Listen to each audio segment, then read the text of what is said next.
Hello and welcome to another episode of The Unfinished Cubby. My name's Chris Randall. The Unfinished Cubby is a podcast about work-life balance. It's been well over a year since I've put out an episode, and that's just because there's been other things needing to have focus in my life. This episode is one that I really wanted to do. It's about the Indigenous voice to Parliament that's before the Australian people at the moment.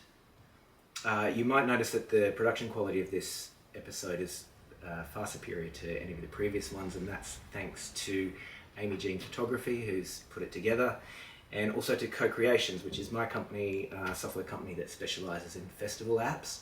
If you're in that industry at all, please check us out. It's cocreations.com.au.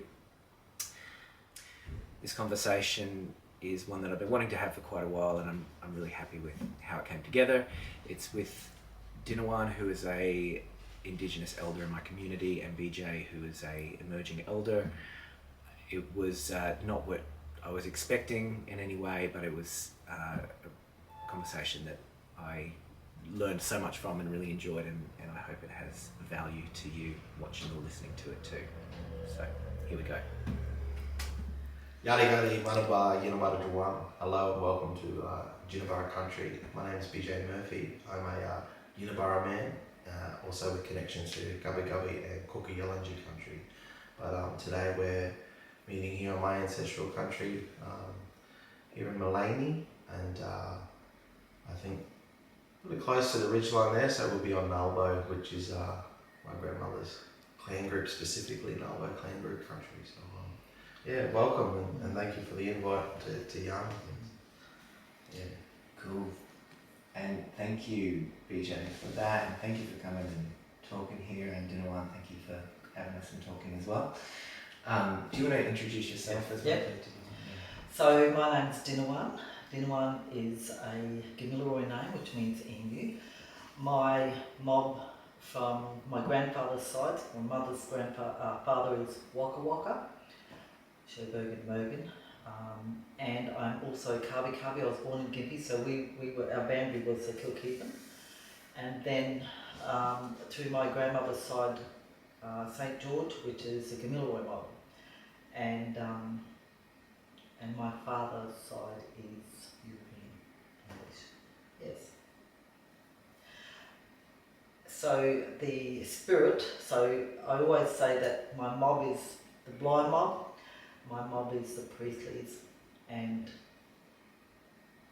but my spirit, like all of ours, is through Creator, is from Creator.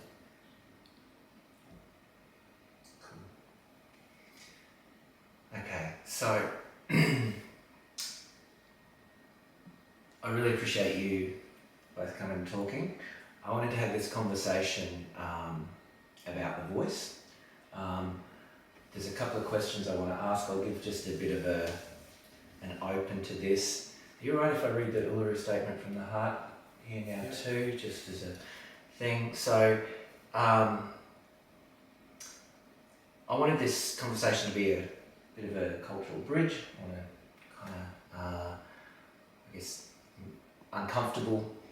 I know there's practices and ceremony, anything like that I'm not familiar with all different Indigenous mob, and I don't want to do the wrong thing or offend. It was good, the conversation you had earlier, Dinawan, and I was saying I've been trying to talk to Uncle Warunga for years, and you said you've got to go out to him, you've got to go to the elders, you can't, so just those things.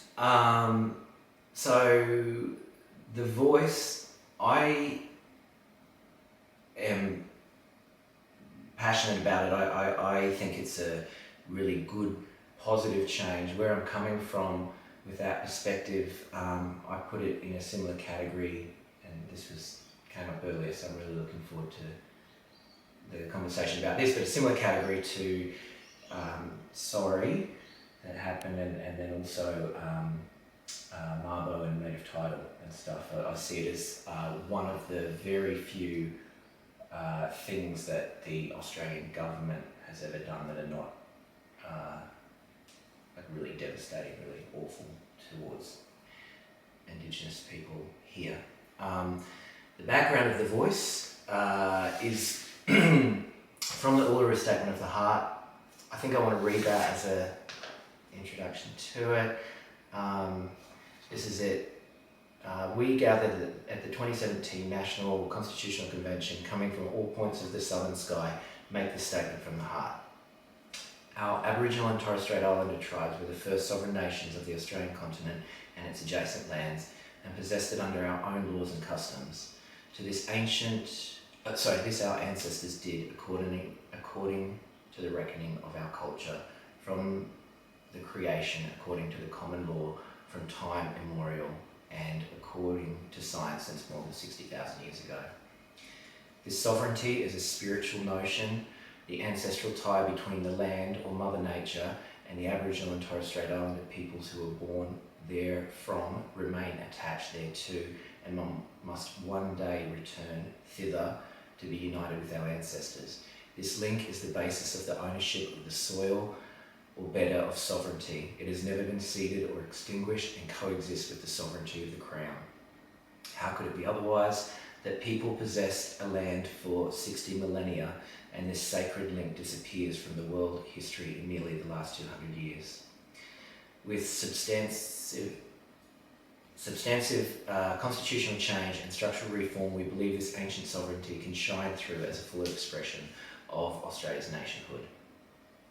Proportionally, we're the most incarcerated people on the planet. We're not an innately criminal people. Our children are alienated from their families at unprecedented rates. This cannot be because we have no love for them, and our youth languishes in detention in obscene numbers. They should be our hope for the future. These dimensions of our crisis tell plainly the structural nation of our problem. This is the torment of our powerlessness. We seek constitutional reforms to empower our people and take a rightful place in our own country. We have power over our destiny, and our children will flourish. They will walk in two worlds, and their culture will be a gift to their country.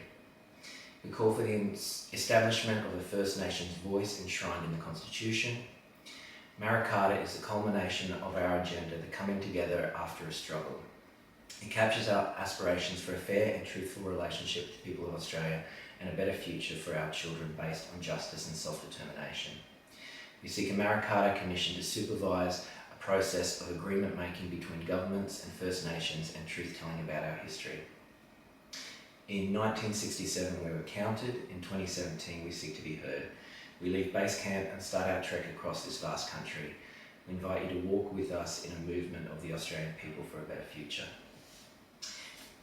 Out of that statement comes the current proposal for the change to the Constitution, which is simply adding to the Australian Constitution the following.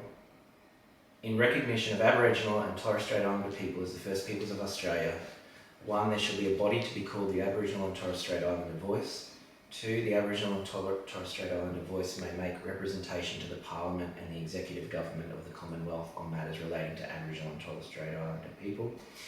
And 3, Parliament shall, subject to this Constitution, have power to make laws with respect to matters relating to the Aboriginal and Torres Strait Islander Voice, including its composition, function, powers and procedures. So the referendum for the voice that's coming up is to put that into the Constitution.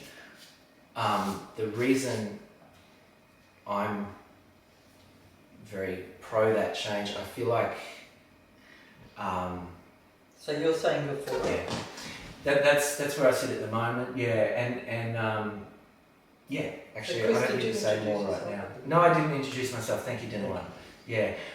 So I'm Chris Randall. I was born in Australia and I've grown up here, but as far as I'm aware, I don't know of any Indigenous heritage that I have.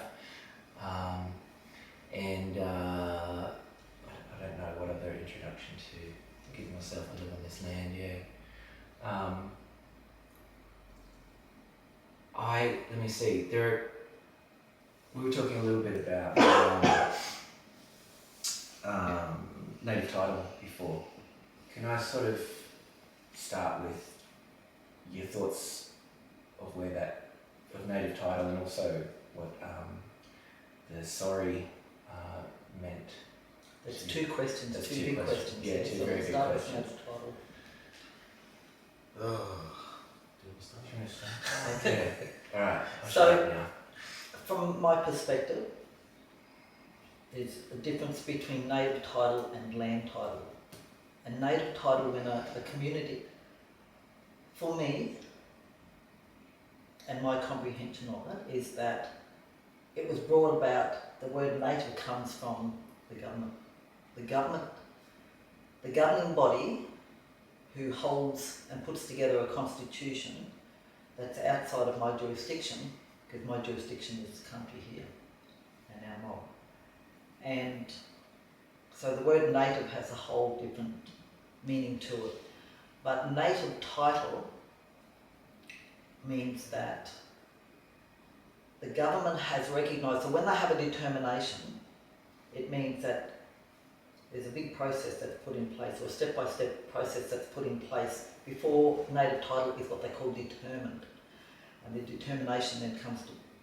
So there's people and families on country that represent country. Say for instance, Waka Waka, Kabi, or whatever country that you're talking about. When I say country, it could be Waka Waka country, it could be Kabi country or Yinabara country. And so there's families that come together and then they go into a native title application to say that we're families and we have come from this land, we were born from this land, this is the land that our ancestors used to caretake and look after and custodians of. Interrupt me anytime you want. And from that perspective, then they go into a organisation which is a native title organisation or a native title corporate business where there's people, Indigenous people that are there. And a lot of that comes from archaeologists and other people that are sort of say, well, hang on, the songline goes this way, songline goes that way, and whatnot. So once they determine who the families are, or families determine who they are within that country, and then they start putting it forth, there's more steps that are taken to the government to claim for that country to say that. So within the native title that's in the constitution, they call it, you are recognised, and then you have native title. But when you're given determination of a country, they recognise only that you are the people from that country. So you are the people that we say, or the judge says, we recognise that the Waka Waka or the Yinabara or the Kabi people are from that country. But it does not give you, and it's determined, and it's all put on paper, and it's put into a constitution or into the act or wherever in the government department, which I call the square, and I'll get into that in a minute, which is how they operate, to say, well, we've determined that those mob out there are the custodians of that country. But hang on, we only recognise that you are from that country. You don't have any rights on that country. You can't claim businesses on that country. You can't, as in like whoever's living on that country there, you can't claim from other businesses because the country's already been occupied long time. So native title's coming a long time, but it's a word that they've used. It's not a sovereign word, it's not part of the sovereign movement. The other thing is, that I'm aware of, the other thing is that when you have, so you don't really have rights. You can go and, I think it's, I'll leave it with Brother, just let me finish this a little bit, because he can tell you a little bit more about that. The difference between native title and land title is that you go and you buy the land, so you have a title, and you have what they call ownership over that land. So whoever buys it has rights because they have certain rights on that country. But when you have native title and somebody has land that they bought, that overrides the native title because you can't, from the government's perspective, not from a sovereign perspective, from a government's perspective. So that's that little bit of difference there. It's a big thing, and you're talking to us about a constitution, where they planted their own constitution on a country that's not theirs for a start, and where there's already a law that has been in existence within our cultural law and law, the divine and natural law, the laws that's on within nature, the whole thing. I won't elaborate too much on that, but you just wanted to know a little bit about that. DJ will be able to tell you because he's got good examples. Yeah, so, and again, all my understandings, and I'm only early into this, I think maybe 6 years I've been educating myself and whilst also pushing boundaries in native title. I think there's only one good thing about native title, and that's the recognition that this was our country before. I think that's it. Other than that, I don't believe personally that native title is even the bare minimum. We can hunt, fish, like hunting, camping, or be buried on our country. I think that's about it. That's the only thing. John Citizen can go on camp at parks as well, I believe, but like native title, you've got to move your camp every 21 days, so it's sort of like what has native title given us in regards to being able to really care and live as best as we can those old ways. The Western structure is still very much present, the hierarchy is still very much present. Any state or crown land, you still have to enter an ILUA with them, an exclusive land use agreement. So you still have to go to their square table, which Honey Dinawan will talk about later, we refer to as a square table, and sit down with them and come to an agreement. So you're still coming to an agreement to whatever it is, whatever your proposal is to do on your own country. Unless you are willing to, like our ancestors have done, fight and try and push these boundaries further. Not all of us were aware of the native title process and it coming about. I didn't find out until after the fact. So I personally, or my mother never really got a say in it. It's happened, and along the ways through pushing these boundaries in regards to caring for country, exploring country, and rewalking my ancestors' footsteps, I'm sort of learning and pushing the boundaries of native title, and it really does seem that we were freer prior to having native title than what we are now with native title. So, and again, this isn't through reading the determination, because it's a big thick booklet. Within laws, is all Western law in their own Western structure. So you're still basically asking for permission to sit at a square table and have rights to your country that they're willing to offer, rather than us being the ones saying, we'd like to do this, we want to do that. We're still asking for permission to do stuff in our own country. So for me, after realising some of them boundaries and realising that we've probably lost a lot more by having native title, I actually asked a few of my elders to give the determination back. I'm not sure that's ever been done. They asked me why, and I said, well, what have we got? We've got 12 exclusive lots, which I think maybe 9 of them are mountain goat country. You literally need a caravan and a harness to even explore them. And the other ones, the 3 or 4 blocks that are somewhat useful that are flat enough to put a campsite on, you still have to, get your building permits and all that sort of stuff. That you still have to participate in the Western structure, unless you just want to have a tent there, which I was happy to do.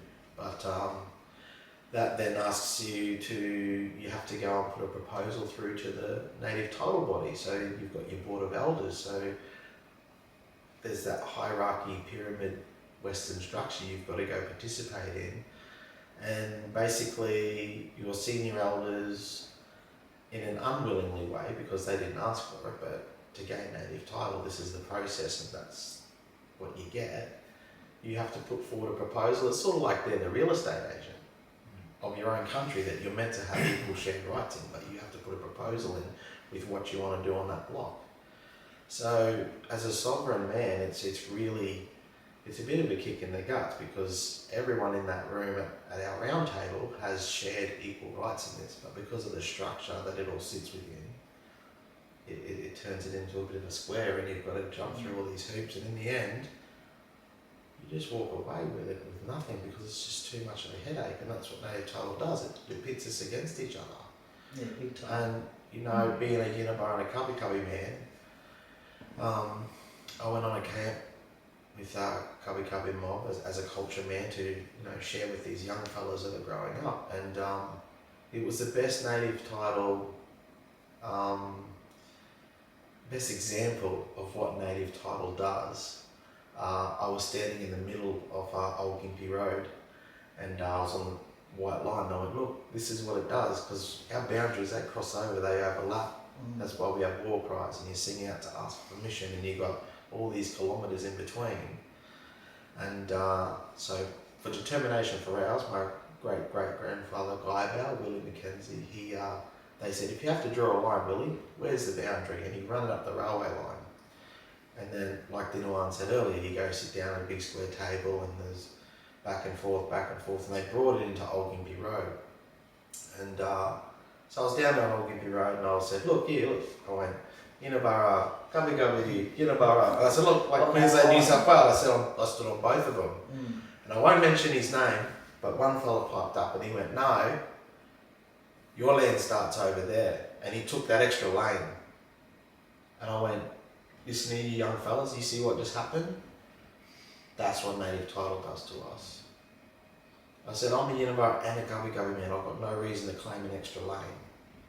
That's my grandfather's country. I said, this is what native title does to us. For an extra 2 metres. I was just, but it was the perfect example to show them young fellas, the more I learn and understand and walk country, I think the more that native title, we should give it back. And they said, well, giving that back, what's it going to achieve? I said, well, they can't take it back. They acknowledge that it was ours. They can't unacknowledge it. They can't undetermine that we had enough proof to show them that we were here first and this was our responsibility. I said, so you push that piece of paper back? He said, thanks, but no thanks, because that system doesn't work with ours. Thank you, BJ. That was awesome. I want to kind of present a bit more about my position and kind of respond to what I understand you saying there was what I especially heard in that, which I 100% agree with. I'm going to call it the white system, the Western system that is Colonised system. the colonised system, as compared to like the Indigenous law that's been here. What I heard you say, tell me if this is right, is that they're at some fundamental level not really compatible. It's a different way of seeing things and certainly trying to fit Indigenous law within the colonial system doesn't work. Yeah. Yeah. And I am 100% with you on that. I do, and I think. Coming from the Western world, I think there's there's so much that's lost in our common humanity and our spiritual connection, and I think we're an impoverished culture in that sense, and I would like to see my culture change and get. So you're using the word culture. Culture is something that's created when you've got a group of people in an environment. Mm-hmm. Environment creates your culture. So culture is not our culture or your culture. We're in Malini at the moment, we're in Malini culture. That's what culture means, if you want to expand on Sure. that. So you've got to Yeah. really, I I know where you were coming from. Yeah. And for me, it's not Western, because we all live, it's colonisation Sure. that has Yeah. affected the Yeah. planet. Yeah. And we've got to go further back, but you're leaving it here in this particular point at the moment where you're talking about Indigenous, and the subject is the voice. Yes. So I want to throw in something. I'm going to throw in about the circle and square. Yeah. Cool. So the square, for me, years ago I went across Europe. I got to go across Europe with other elders, and there was information that was there that came to me when I thought that our challenges originated back to England. Well, it does, Freemason people, but it goes further back to Catholicism, which is pretty much worldwide known now. So there's a lot of stuff with the paper walls and everything that's underlying there, but we're not to go into that right now. So when I came back, I asked Creator, because we did a lot of sacred business, said to Creator, what do you want me to do with this information? But I had to put it into and categorise it so that a majority of the human mind and the intellect can comprehend it. And so the easiest way that I came to with Creator was that a square, and that's what Vijay was talking about before. So the square is colonisation. There's a beginning and an end, there's a beginning and an end. And in that square, they've created their own rules, regulation, because they come camped on, by the country they've camped on. So we're talking about the country known as Australia at the moment, and they've come and they've camped here. We've been here more than 60,000 years, by the way. Been here for a long time. And, you know, we had Gondwanaland, there was another name for it prior to that, when all the waters and everything went in between, the countries were all together. So the square is that, and in that square, they planted squares. They planted square churches on sacred ground. They planted Parliament House on sacred ground. And if we were to carry a square or a rectangular flag at Parliament House, which is, they're claiming it's their sovereign country, so they've planted it there on our sovereign country. And sovereignty is not our word either, it's a colonised word.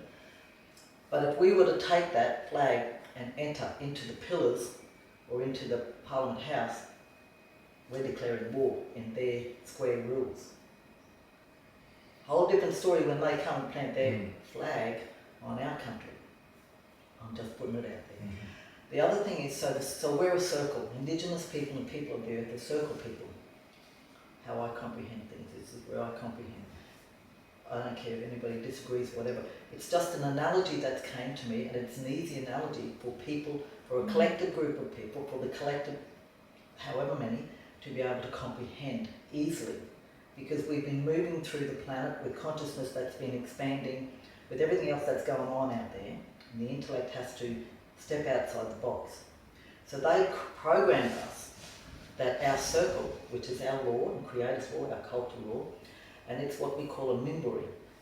It's in Yinabara and Kabi language. Mimburi, it's a continuous flow, it just flows. So there's no beginning and end, no beginning and end, it's just a continuous flow. And they've made us believe, programmed the whole planet, that that circle is within the square. So the square, so that means that their rules and regulations in that square from the beginning to the end has more authority over our circle. If you change your perception, because in that circle's our rules.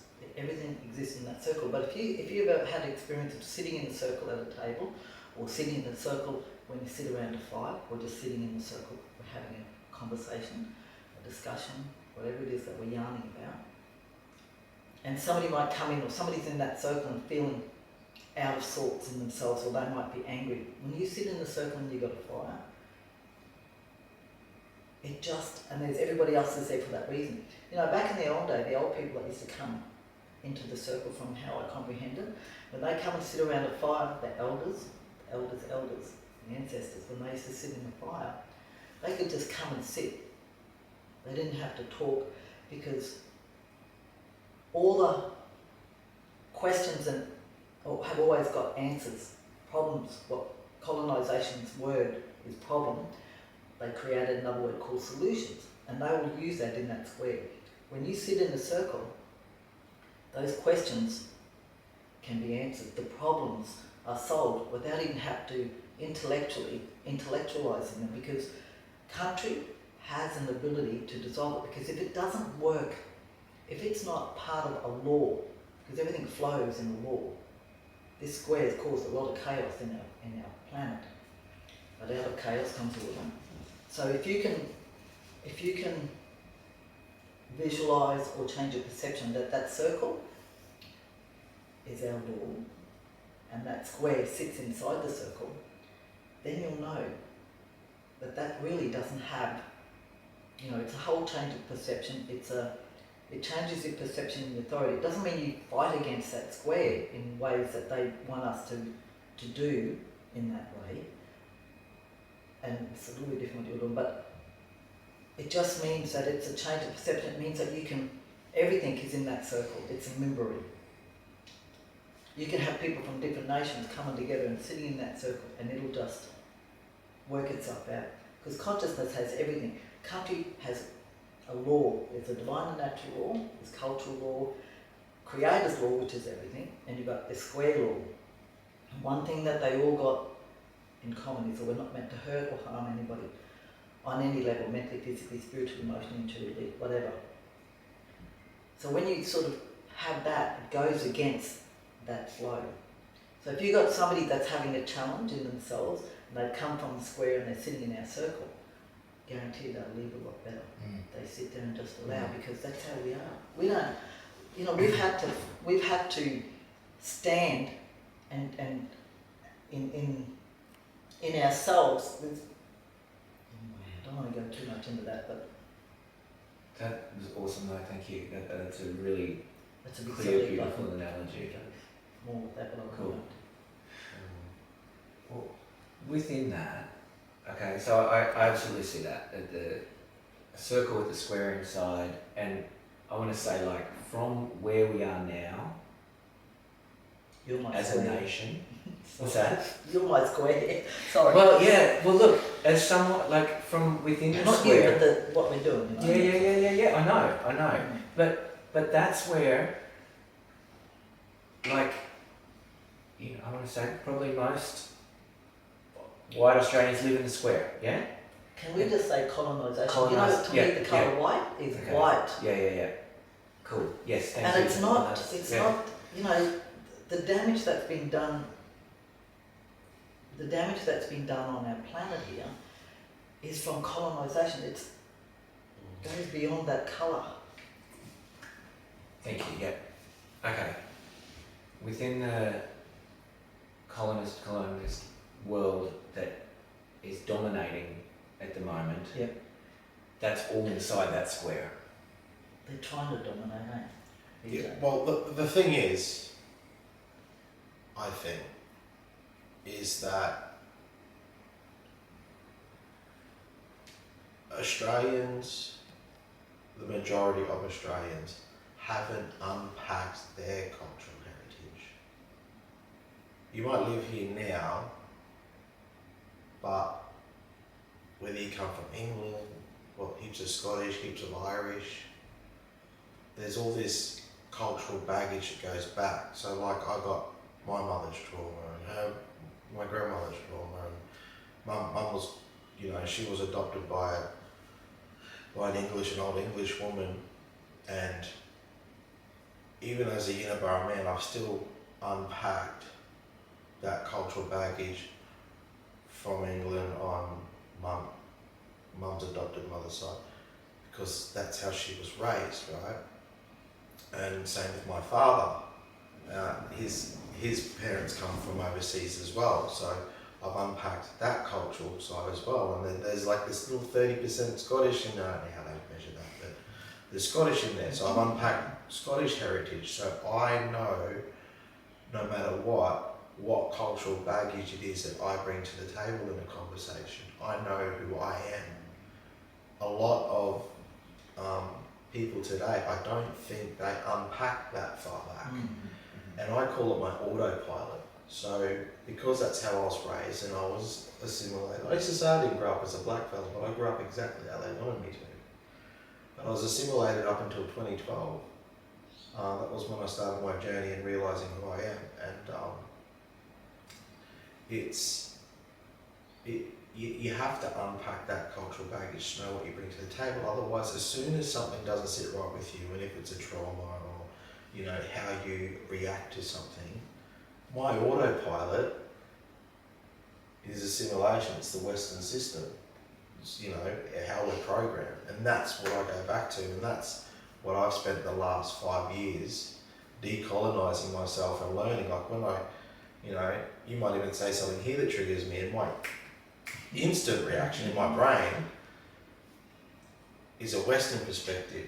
And I've got to catch that and go, hang on, hold, sit with it for a bit and unpack that. And I just don't think the whole community's unpacked what cultural baggage they bring to the table. So I want to say, like, what's the pathway out of the square into the circle? Right? Is it something that we all just need to do individually, or is it possible to change the square? But it Like falls on us a lot. It falls on mob to share, to educate, and then normally someone will go and unpack it. People won't just unpack their cultural baggage, I don't think, without, you know, getting, when the term getting woke, you know, like, I don't think people just go, maybe I need to have a good look at how I talk and what I do, and maybe look at history properly and pull it apart so I understand stuff better. And it's always starts with normally mob coming to the table or mob sharing and helping, you know, getting that started. You know, so it's, I always encourage people as much as I can, even if it's a Facebook post or something, go and unpack your cultural baggage. Go and unpack it so you know who you are and what your autopilot is. You know, it's, and there's a lot. It's a lot. It's a journey. It's a big journey. We have our place. So when we're in the circle, there's a difference too. There's a hierarchy system within the square. Hierarchy doesn't. Although I have got family members that believe that we've got a hierarchy in our system. So I've got to unpack that we have a hierarchy within our mob. I've not had that belief. I have a knowing that we come from the circle and we have our place in the circle. So in the circle, you've got the first lot of the kids. The boys there, then the first lot of the children. Then around that second circle, you've got the mothers and the fathers, aunties and uncles, what in the English. You've got the mothers and the fathers, and then all the family, the brothers and the sisters and everything that are there. Because that particular energy of people who in society, in the clan or wherever, in our mob, is the mothers and fathers. So they have those responsibilities. So they're placed in that particular section of the circle because when, you know, you've got the children, you've got to care for the children, the men have got to do their business. You've got to come back with all of this stuff with the square. They've made us have a belief and they've pulled us apart. So an analogy that I used ages ago, which is a really simple one. So in this circle of people, I'll come back to that circle in a minute for the place, or let's finish it. So you get mother's father, then the next circle, the third circle is the grandparents, and after that you've got the great-grandparents. The great-grandparents have, what do they have in common with the children? Asking, what do they have in common with the children? The great-grandparents particularly. Particularly the newborns that come in, what do they have in common? They're an edge of life, they're beginning and the end of life. Yeah. So they have, so that's that cycle. Sure. So they come from a place where the old people are going back. They come Yeah. from the dreaming, the old people are going back to the dreaming. And then the third, so in that's that place, then you can have another circle with just women. And women have their place in that circle, and you've got just men, the men have their place. So everything for me, you've got to come back to those circles and got to remember your place. With the square, it's a hierarchy, and it goes up, well hang on, I'm the assistant CEO, then you've got the CEO, then you've got a director over here, then you've got whoever here, and they have a thing called more authority. So there's an authority, there's a, you know, and it's, and the square is commerce. The square was created, and the whole purpose of colonisation, the square is commerce, it's money orientated. Back in the day, we traded. Back in the day with colonisation, it was always backed by precious metals. Gold and silver and whatever else that has. And then so in that square, when they made all the native countries, indigenous countries, believed that the circle existed within the square. So places like Africa and other places overseas in Australia, who hold a really high volume of precious metals in the ground, like Africa's got, they're being recognised in the square system as a third world country. They've got diamonds and they've got all beautiful minerals under that ground. And the same with this country here. So that's what they've done. There's a whole story behind it. So for me, my law is in the circle, and where you sit, where your place is in that circle. Bring it back in every aspect of your life. That's the difference between the square, because the square is a hierarchy. The circle is, okay, well, hang on. You've got a lot of experience, you've gone through this. Doesn't matter if you've not given birth, you're still a mother. Those are the important things, because in all of that story, we are story people. In that story, it holds the spirit, because through the lineage of the song lines of our ancestors and our laws, we've got laws in the sky law, we've got laws of the country here, creator's law, culture law, is our deep connection with the law that exists on country. Deep respect and honouring of who we are. We know who we are the moment we're born. We know where we're going. In the old ways, our names got changed as we moved through our growth, because and you get nurtured and nourished as to who you are in that thing. Here, well, hang on, you're a male, you're there, and you got a feminine side in you, and you got a masculine side in you. It's a whole thing. So they've made us believe. It's only a belief. It's only a belief. And from that belief, they created squares everywhere. Everywhere. But the circles are always there, and that's the law. It's a whole law of the circle. So we just got to remember our place in the circle. So if you're coming back to the voice and the business, that's that circle in the. I didn't go up for that. So Look, or down or cross for that. So I see, like, it's only the Constitution is absolutely a square, the Constitution of Australia, Of course, yeah. and this is talking about just a change to that square. Nothing else, right? If that constitution is in the square, and they've made us believe that the circle is inside the square, which means that they made us believe that we have to get authority, and they've created that. It exists in all the square. But the circle doesn't have paper, the circle doesn't have those rules, and they're saying that we have to follow that, because we rule the world. But if you take this outside... Yeah. And actually... I printed this out last night, and I've never read it before, but... what is it? The Constitution, the Australian Constitution. And it does start as well by saying, like, it gets its authority from the Queen of, Which Queen? the, Chris, come on. Yeah. You should know that one. Which Queen? She's half now. It's very explicit. And look, the first part of it says, the provisions referred to as the Queen shall extend to Her Majesty's heirs and successors. But yeah, it's like, where is it? It's very clear. It mentions God, and it mentions the Queen of United Kingdom and Great Britain and Ireland. And like, unlike say like the US Constitution, which is like more of a principle that it's founded on, and even the Uluru Statement from the Heart, there's like this reference to the Creator. I guess what I'm saying is like where that calls to for its authority, like it's treated as if it is this absolute that applies to everyone. What's treated like an The Constitution. And that I think is the attitude of most people. So you look at the word constitution. A lot of the words have shun that they've had in our language too. But I'm going to let BJ, because BJ had something to say before. Yeah. I know that bit's gone now. What is it? Mine's pretty simple, and I'm very, as I said, I'm very, even when sovereign, sort of not what I am, but for me, I just listen to country. I don't go by these pieces of paper here. I try to find balance within all of it.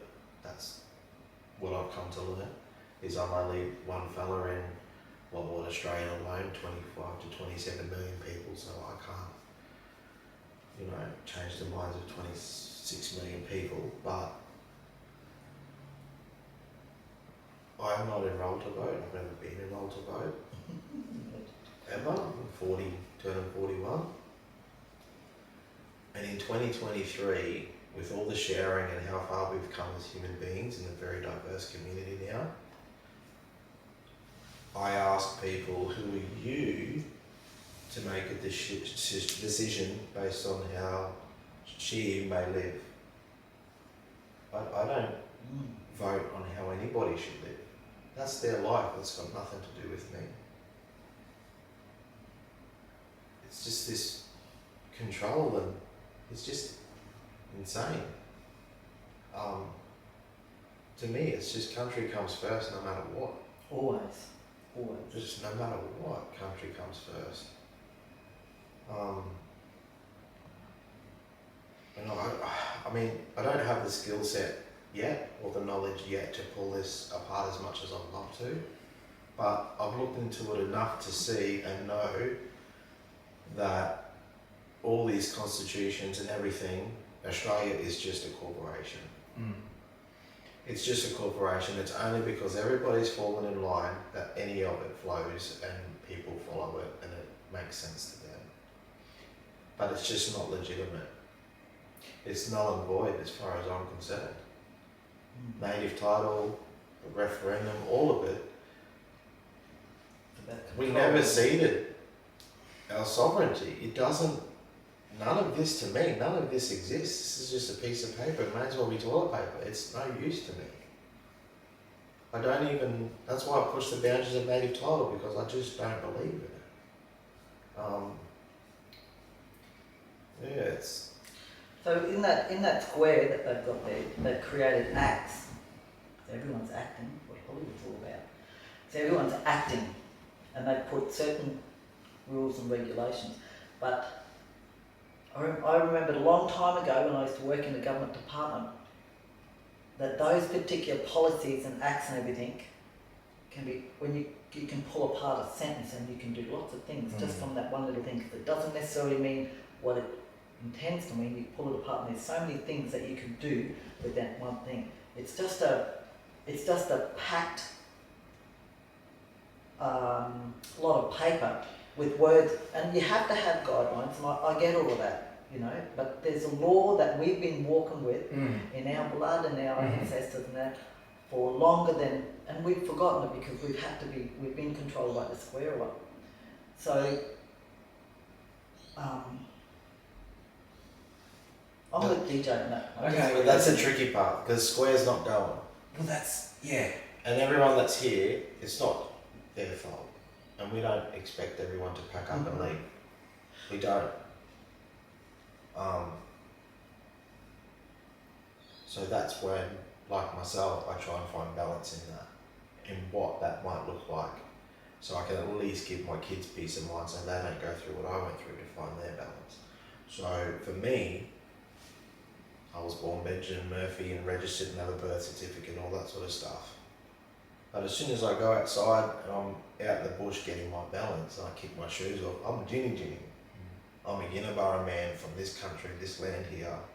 This is my responsibility, and I just block all the white noise out.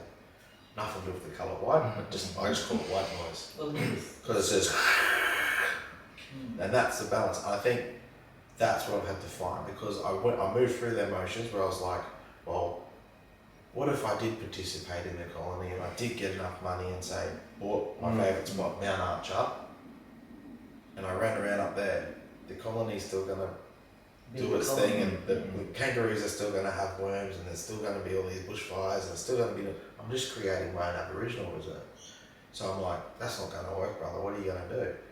So I've tried to find that balance in unwillingly participating in the colony and then walking my line and being me, and that's what I try to do, is just navigate it. They call it two worlds, but it's hard.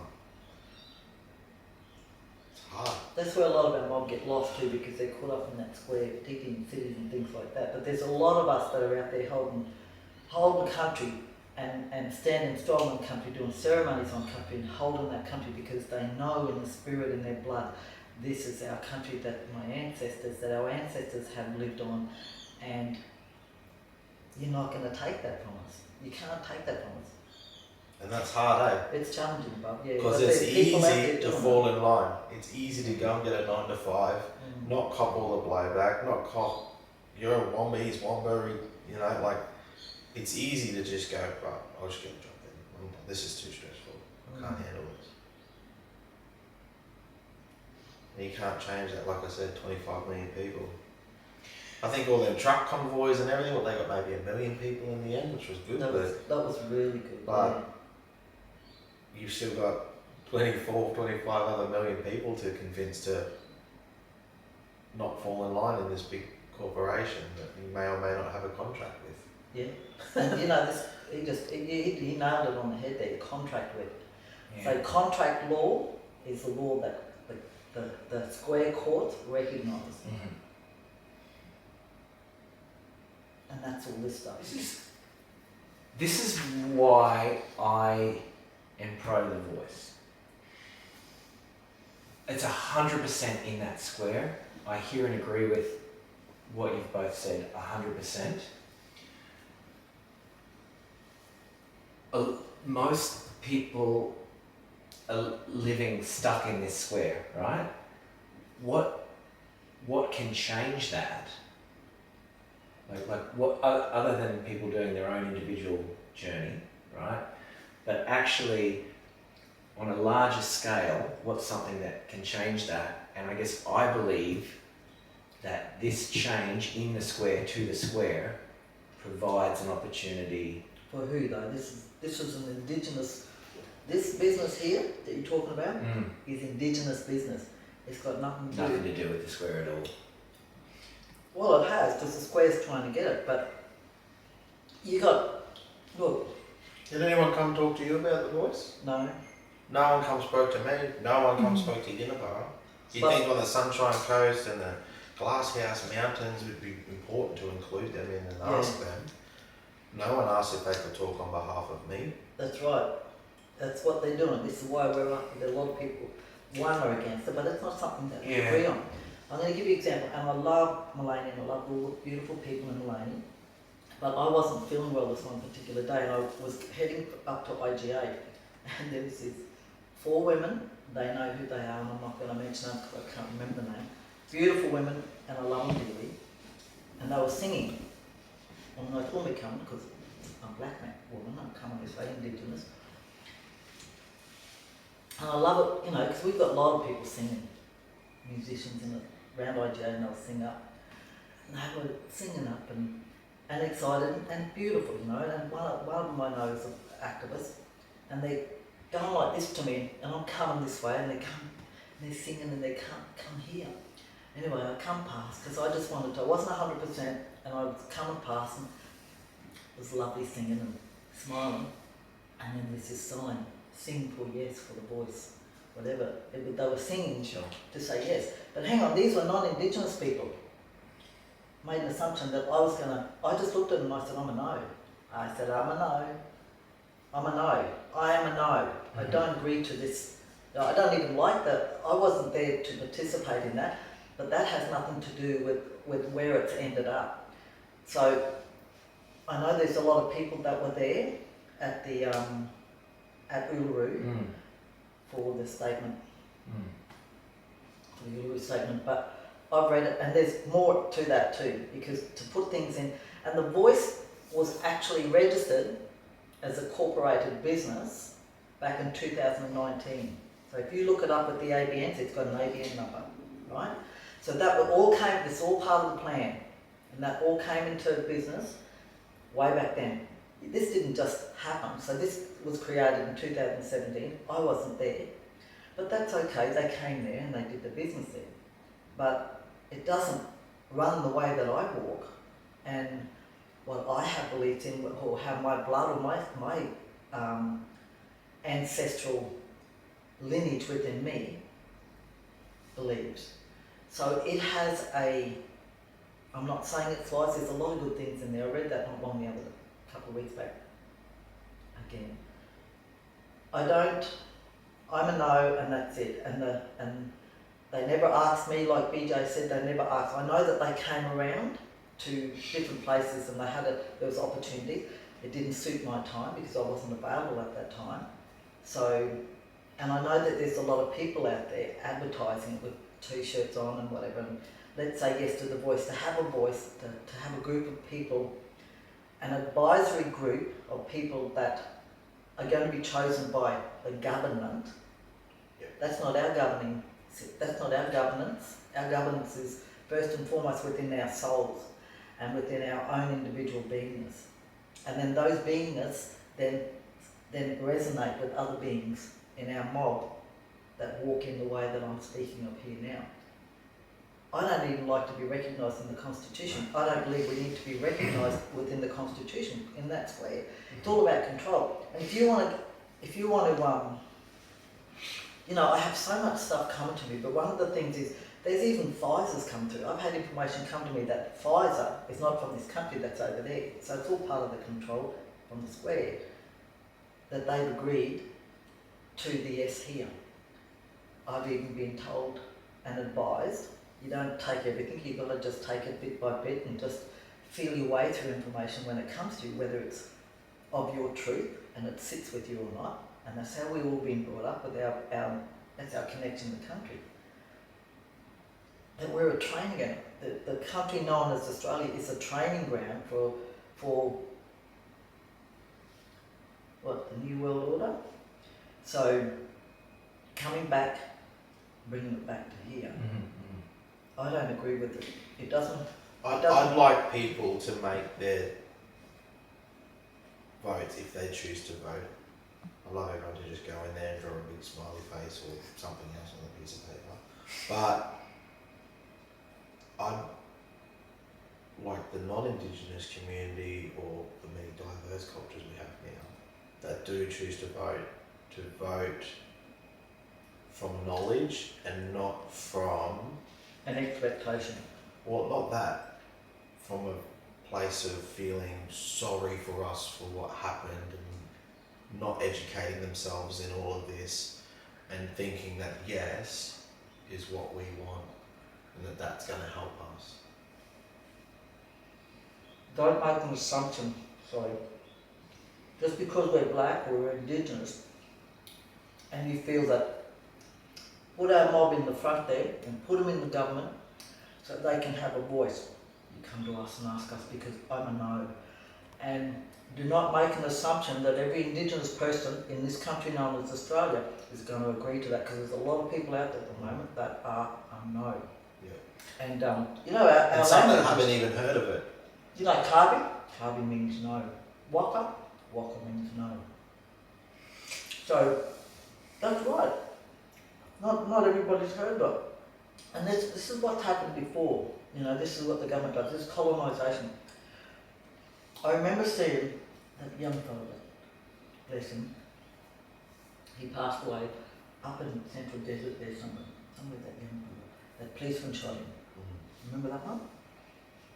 And a lot of non-Indigenous people were going into that community, wanting to support. It's like, well, hang on, but they didn't get an invitation to come in. Them fellas had to deal with that grief in their way. They didn't, this is the whole thing. This is where non-Indigenous people and colonised people have to sit back, because we've been programmed to think, well, that's good for you, we're going to do this, we're doing it for you, and then when it doesn't happen, we don't want your help, you get cranky. That's not how it works. It's like you go down to a little creek, and what we perceive, or some people perceive, let's go down and weed the creek out. But you've got other trees and other plants that are growing down there, and all those other little plants that are there, and you've got a human coming along thinking that the human knows better at what is needed for that creek, and they start weeding it. But every single weed has its purpose within the mycelium, with the roots and the mycelium that's on the ground, for all other plants there, and for the fish and all other animals that live in the sand, on the sand, everywhere. It's the same with this. That's why nature is important. The law that's in nature and how nature operates, you have to study.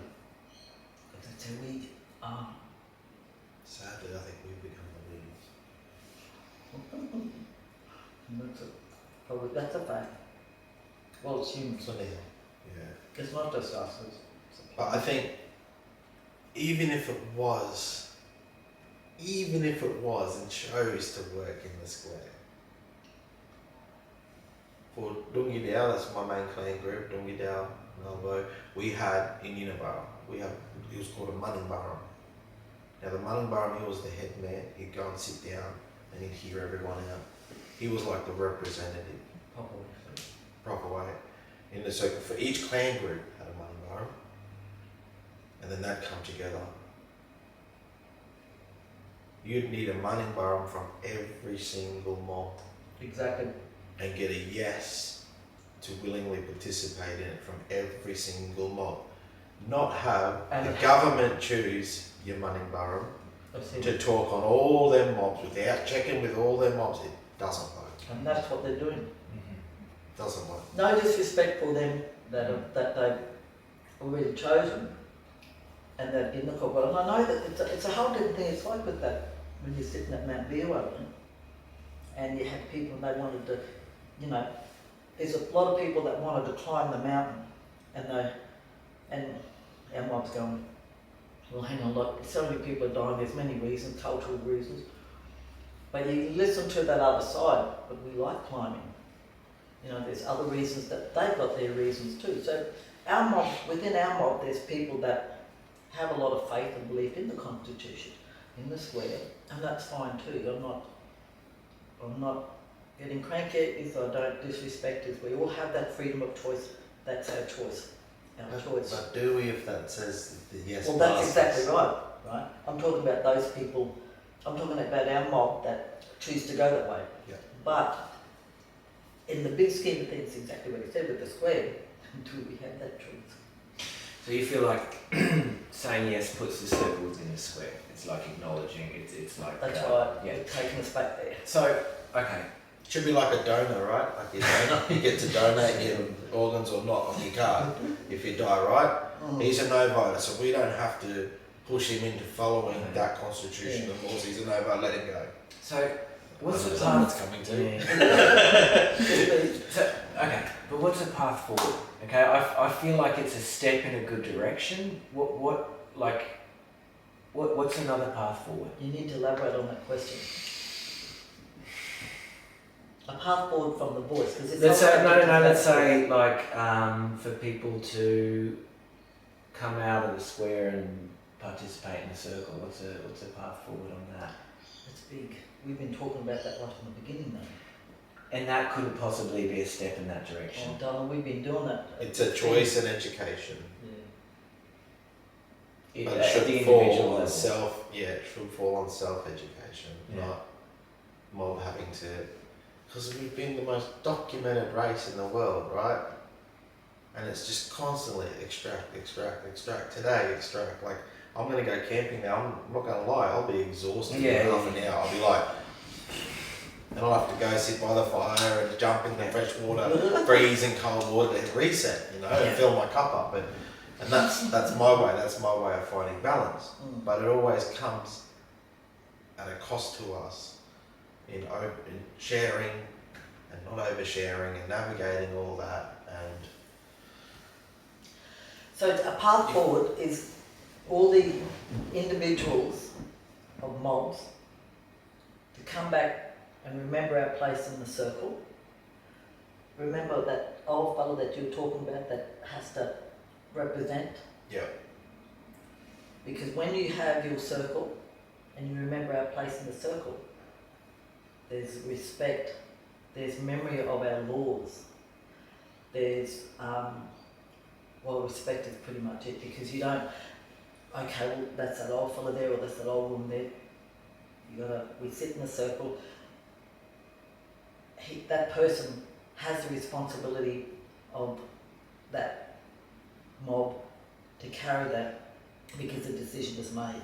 But it's not, they're responsible for those decisions too with other people in that same circle who hold that same knowledge and wisdom to be able to then take it and call on them other fellas that BJ was using there who have that because they represent those people and they got to sit in there and then they got to say, okay, well, hang on, this is what's happened here. You know, and do we need to go here? When colonisation came here a long time ago, a lot of our old people shut our laws down because they knew what was happening. They've already intervened and they've had the old rainbow, feathered rainbow serpent. Them old laws had to be kept. They only got reactivated back in the early 1990s as far as I'm aware, right across the planet. And that's that same information that had, or that same question and answer that happened within the consciousness, because there's no 6th degree of separation. So we don't have to sit here and say, well, hang on, there's a very respected elder in Native American, in that country over there, and a very well respected elder over here who holds them, who are law keepers. And then all the law keepers around the planet know what's going on. They don't have to go to each other's country to come together to have a discussion. They know because consciousness knows. They sit in that space, they go into the stillness and they pick up. But they all have to make a decision collectively in agreement for something to change. And from my comprehension of things, that's what they had to do to reactivate an old law that's on the swarm. So these fellas work differently. There's a force behind everything in the square. There's a force. It's not necessarily a force that's in agreement with the vibrational frequency of mob or the planet. That voice is about getting us into the Constitution. This came to me the other day, I sent it to BJ. Whether it's true or not, I don't know, I'm just passing this on. Came through and they said, when the voice becomes part of the Constitution and we come in there and we get recognised within the Constitution, native title, land holders, goes out the door because it gives them the right within their Constitution. That's their belief. They can still, even if they get a yes, they're not going to have that circle, what he's doing, how we hold ourselves in that space. They won't have it. They've already tried doing that, wearing wigs in courts and dresses for robes. So, robes for dresses, I should say. So, you know, it's And it can't just be that. it's not just that. That's like, you got to dance to that now. Nice. Can I have a What is it? That's like?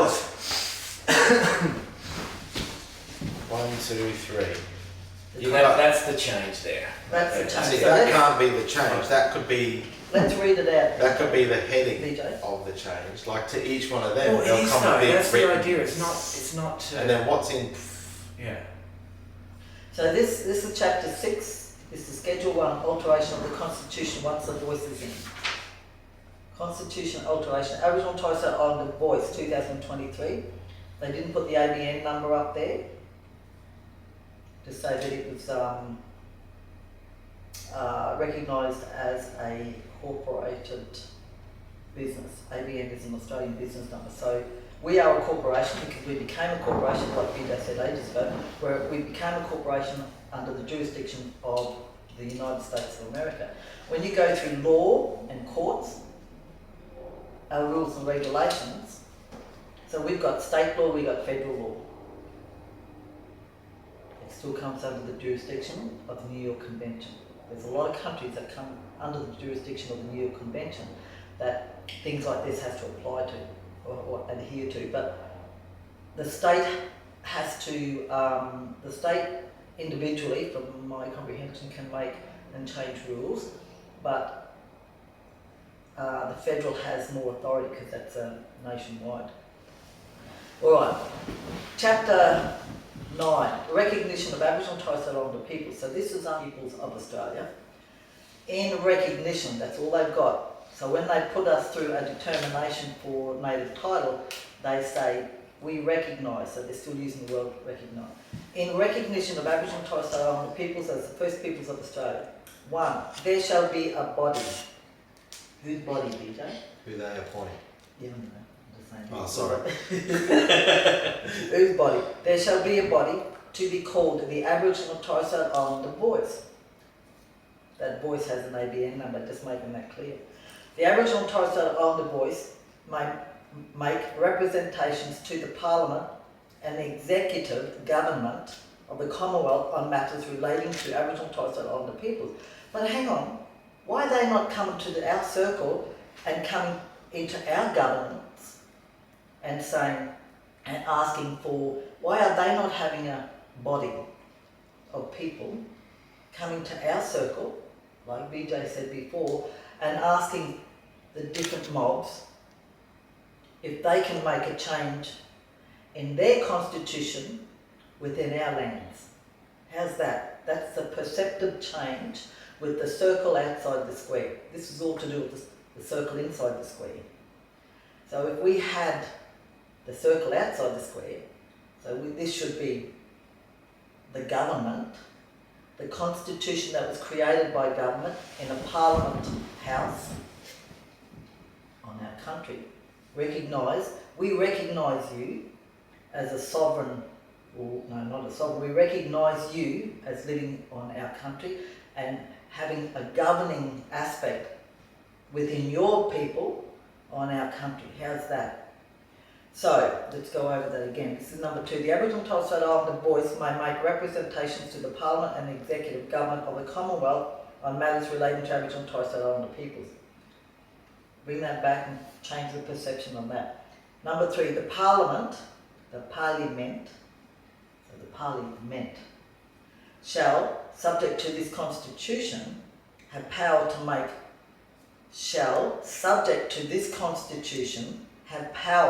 to make laws with respect to matters relating to the Aboriginal and Torres Strait Islander voice, including its composition, functions, powers and procedures. You look at them words, because the English language created spells. A lot of these words and all this stuff is about spells.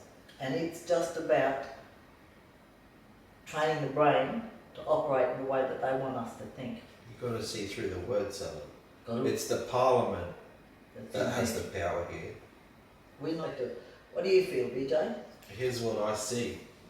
This, that, you put a big sticker on it, and it it's not part of says, our circle. the sticker says assimilation. That's It's it. no different to what's been offered in the past. You touched on sorry from Kevin Rudd. Yeah. It doesn't How about you? change anything. He's not offered us anything different than what's already offered in the beginning. Yeah. It's just been recognised. It's also brain manipulation. It's a manipulation by people who seem to think that they have the power. So if we can raise our frequency, our consciousness, come back to the circle, the squares inside the circle, then how about they come to our circle on each nation in this country known as Australia, which was never ceded, by the way, and bring their piece of paper, their square, into our circle and ask us, can we have a voice? So can they have a voice and create a voice to sit at our little circle and have a discussion about whether they can have a body to represent them, to come to our circle and talk about what they want to talk about within their constitution and whether they can change their laws and if they'd be appropriately agreed upon by a mob to be able to run with their laws. And if we say no, because we have our governing laws, LAW as well as LORE, that exist within our spirit, our soul and our mind, or every aspect of who we are, which is connected to the spirit of country, and then you go away and have a talk about it, and then let each nation have a yarn, bring in what BJ said before, that one person, what's his name again? That person you said, that one person that carries it. Marlborough. Bring in that person, and then each nation have that person come together, and then you discuss this business here. And then they can make a discussion and say, well, do we agree to that? Does it fit? Does that fit in our circles? Does it fit in our circles? And if it's not, well, hang on. Well, if it does, then let us create the appropriate body of people to sit and to represent your square, your parliament, so that our mob then, so that it balances itself on our country known as Australia, where our lands don't get raped, where our people remember who we are, where we remember our laws. We don't get put away in those little square constitutions called jails and detention centres, where 90% of it occupied. So, Go on, you get me going. yeah, no, that's good. But look, where I come from with that, right? I agree with you all on all of that, right? But I don't know how that changes at a national level. Why can't you see that? You're coming from a constitution perspective, Chris. Yeah. And how that changes? How does that change? Because it's got to change from within, and we've got to do it literally like Vijay said before, and then we come together collectively. You're coming from a perspective, how do we change that? But what's that got to do with you? This is our business that's going on here. This is our business, and they're trying to get our circle to come into, which is the squares in the middle. We change the perception. They're trying to get us to come back into that little square again, and your mind is like that. There's a difference also. I'm just saying it's a programming of the mind, darling. That's all. So go on. How does it change? You go ahead with that question. Well, it's this square that like incarcerates Indigenous children, right? It's because of that machine. Because they follow their laws, which means, well, hang on, what did you do? Oh, I stole that car. What for you stole? Oh no, hang on. I stole a loaf of bread in the shop.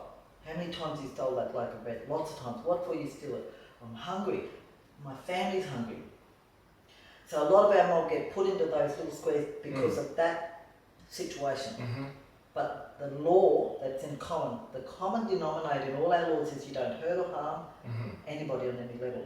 We have our ways, that's our business. If we have to do that stuff, that's our business within our mob, our circles and our laws. But this But square is causing that harm. It's there. That's the square puts them in there for little laws. A lot of our mob that's in those have not, or some of them have, and it doesn't matter just our mob, it's for the planet, but they put young fellas in detentions for a build-up of, well, hang on, haven't paid your registration, haven't paid this, haven't paid that. Oh, just stick him in here. Oh, that'll be that. Then I do that. But hang on, they haven't broken a law. They haven't hurt or harmed anybody. They broke a contract. Oh, the contract. right, which they They've didn't done. really ever Their agree to contract, in the that's not first our place contract. either. That so. They were Like- born into the contract. To change that situation, that's why I'm still, and I want to say, I'm so appreciative. Like you've done an enormous amount for me personally, and in giving me a new scope for the world, a newer understanding, and I comprehend. a lot of I don't hope. understand. Sorry. I comprehend. All right. I don't understand. Yeah, and a lot of hope for a much more. And where I come from, right? That as like the world as I see it, and I this is from within a box. This shit is happening. That let's just say, just talking about young Indigenous people being locked up who shouldn't, and it's because of this square. And I believe that a change within that square can make that square do less harm in the short-term future. How many people you got in the square, Chris? How many people's in that square? How many people are in the constitution that are non-indigenous?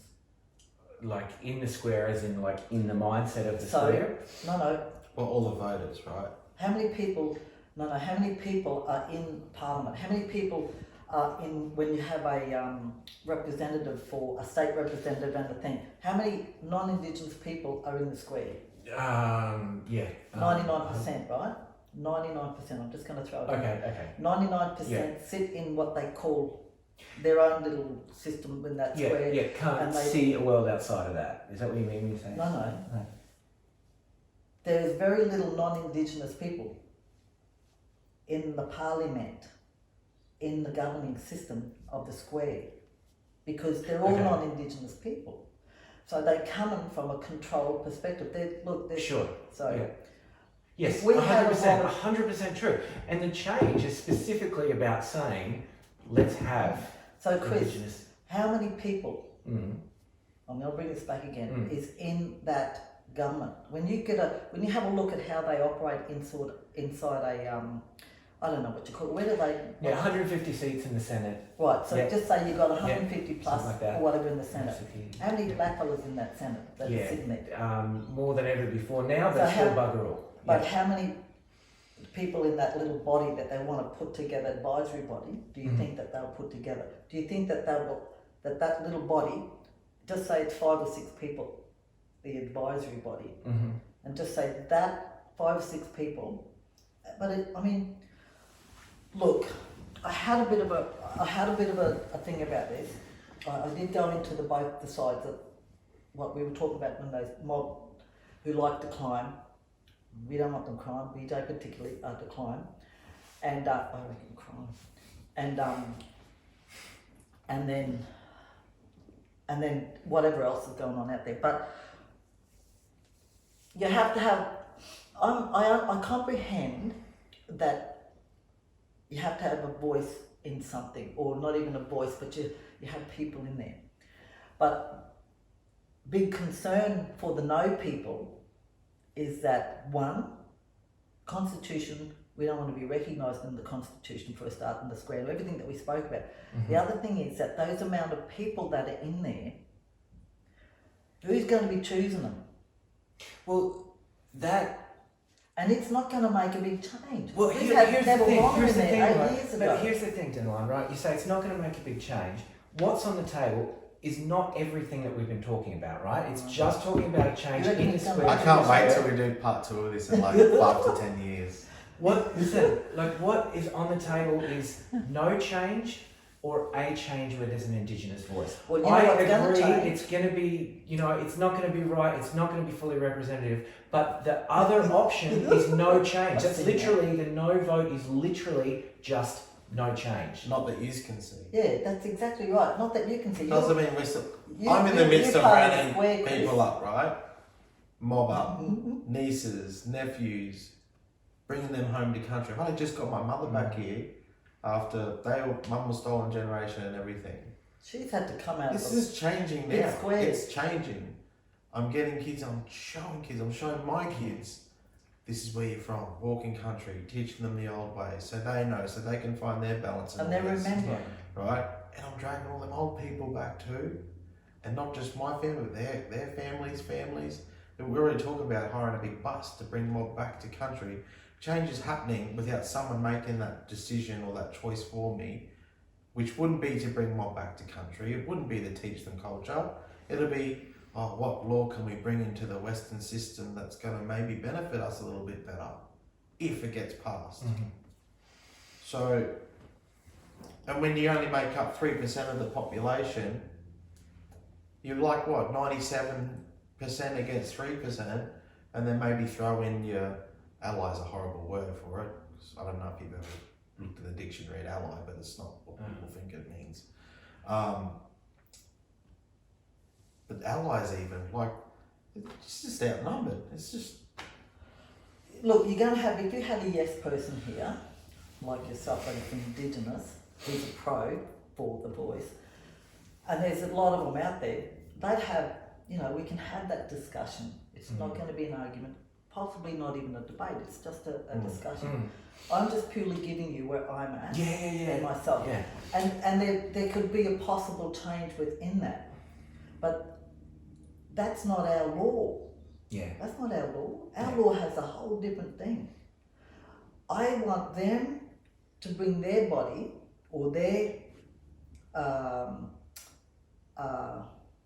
whatever they want to change to our circle, our representatives, and to sit down on our country, outside, and around the fire. Well, this is what we propose to bring. What do you think? You see all that stuff happened in the past with Native Americans. They called it cowboy and Indians. But they still killed the Indians. because they weren't in agreement with stuff. It's the same thing that's occurred here on this country. That's what just ran through my head then too, was, and also if we said no, it to be a no, and not then go back and go, well, they got native title and it extinguishes that anyway, so we'll go ahead with the plan. They'll do it anyway. So, So for the yes voices, you know, if you take away, if I wasn't walking in the way that I was walking and wasn't really widely awake to what's going on the planet, there's a possibility that an aspect of me would agree with that, because it's about bringing people together. It's about having a collective. But we circle people. We're not square people. We don't have paper with rules and regulations on it. We follow creator's law and our law. So cultural law is you've got the law of the land, you've got creator's law, cultural laws here. It holds everything, because we have to be able to live and honour and respect creator's law and that divine and natural law that's out there, because everything has consciousness and everything is light. We've got to remember all of that. We've got to remember your spirit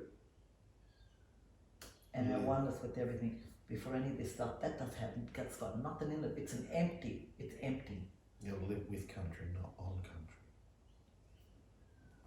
And they're on somebody else's country.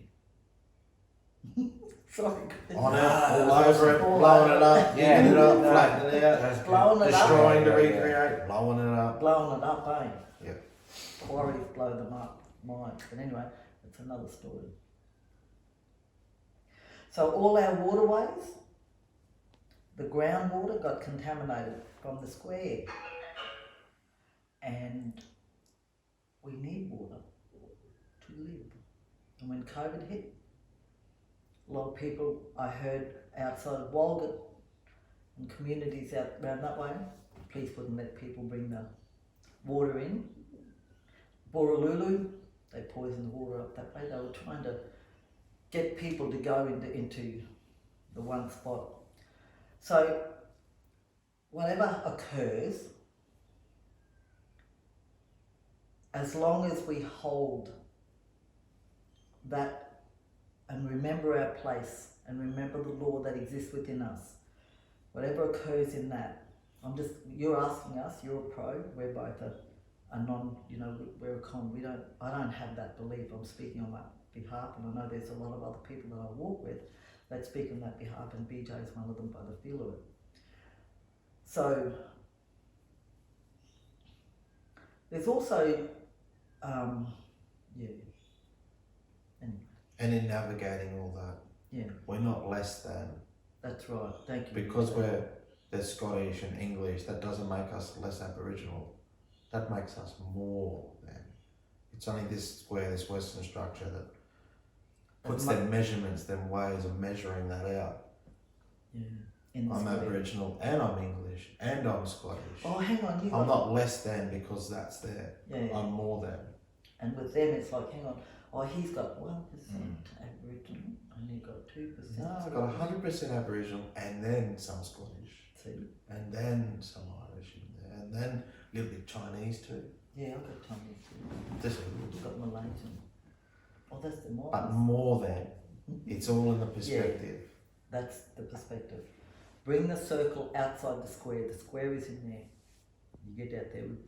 So if anything happens to BJ and I, after this usually be put on Facebook, you've got to get to know our families. It's not going to happen because country's got my back. Yeah. And the law's got our back and the country's got our back.